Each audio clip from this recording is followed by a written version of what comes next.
2019 est une année importante pour notre ASBL, pour un tas de raisons que nous verrons ici. Mais d'abord parce que c'est l'année où les 2 premiers projets conçus et réalisés par le CLTB ont été achevés. Bien sûr, le projet L'Écluse à Molenbeek est déjà habité, mais celui-ci avait été acheté clé sur porte par la Fondation.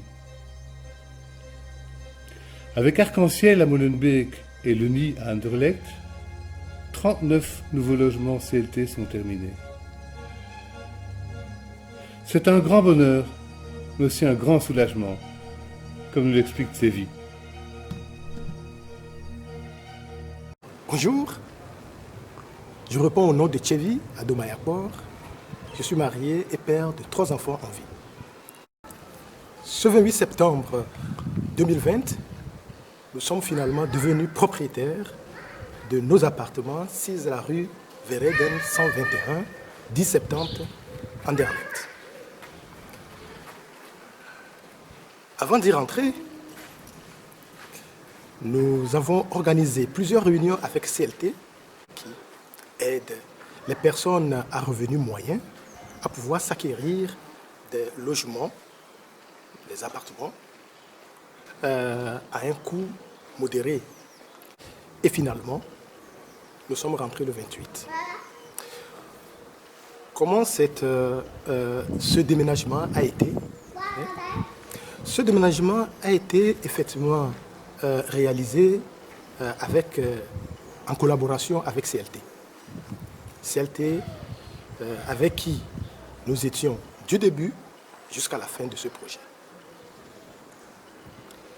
Alors, le 28, la semaine d'avant le 28, ceux qui étaient pressés d'entrer pouvaient le faire, mais tout en stockant leurs affaires dans un local à l'arrière de ce grand du bâtiment même qui nous abrite.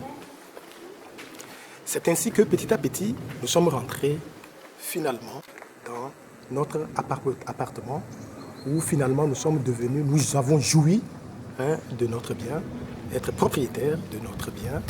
Et nous avons dormi le premier jour, mais tout n'était pas aussi au complet ce jour-là.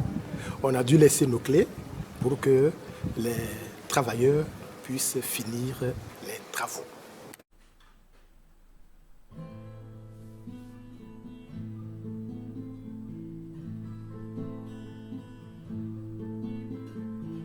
En 2019, c'est aussi le lancement de nouveaux projets de logement.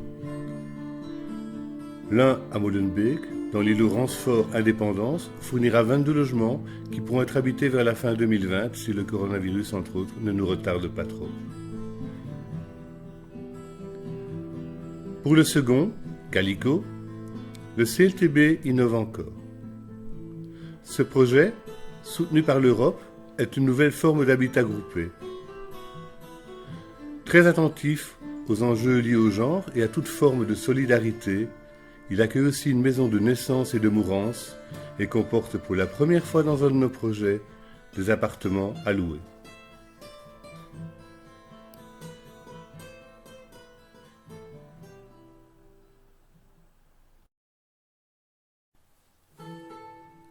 Avec l'expérience de nos premiers logements, nous avons dû constater que réunir les futurs habitants dès le début du projet n'était pas réaliste.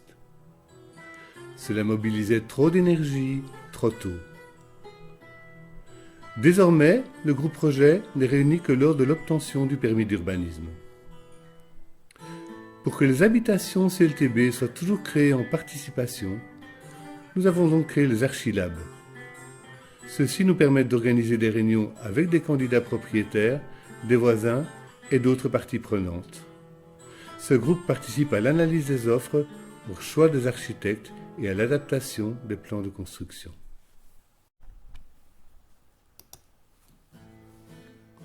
C'est aussi en 2019 que l'équipe a décidé de prendre en charge la maîtrise d'ouvrage de nos projets. L'ASBL s'est aussi mobilisée pour exporter notre formidable modèle vers d'autres villes européennes via le projet CHIC. Un lobbying actif vers les communes et la région bruxelloise a aussi été fait et a rencontré nos attentes. Nous avons également décidé de créer une coopérative foncière pour permettre des investissements citoyens dans le CLTB. Enfin, plus que jamais, la communauté CLTB s'est développée avec entre autres l'occupation précaire du projet AB Keulitz, dont vous aurez un exemple dans la vidéo de Caroline. Tout ceci nécessite une adaptation à cette croissance d'activité de l'équipe. Nous avons donc commencé à réfléchir à une nouvelle forme d'organisation plus adaptée à cette évolution. Cette réflexion devrait aboutir l'été prochain. Pas possible ici de faire la liste de tout ce qui a été fait en 2019.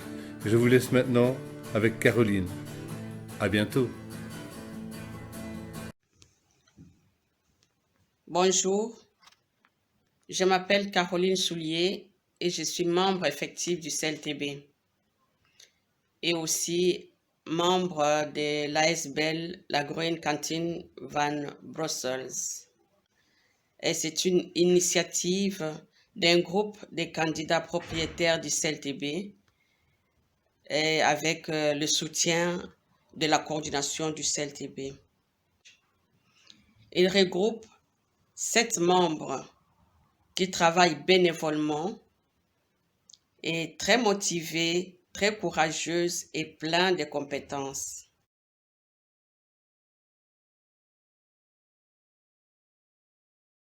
Ces femmes ont comme objectif de partager et d'échanger les recettes de nos origines, de nos pays, de les mettre à la disposition de tous, de partager nos compétences culinaires.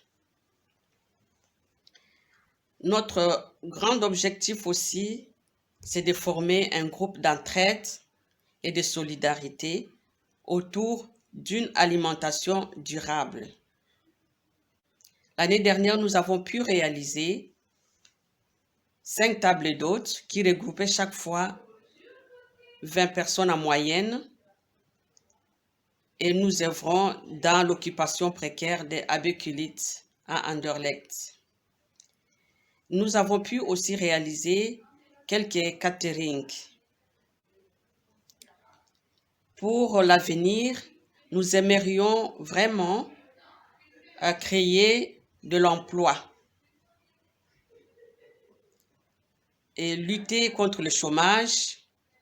Nous aimerions arriver à l'autofinancement de toutes nos activités. Nous voudrions aussi, dans l'avenir et très proche, réaliser un recueil de recettes. Aujourd'hui, la Green Canteen compte vraiment sur l'appui de tous les autres membres du CLTB. Bientôt, nous allons commencer nos activités après ce confinement et peut-être, si Dieu le veut, d'ici au début du mois de juin, nous pourrons déjà lancer nos tables d'hôtes. Nous vous convions chaque fois que vous aurez l'invitation de vouloir bien venir nous encourager. Merci.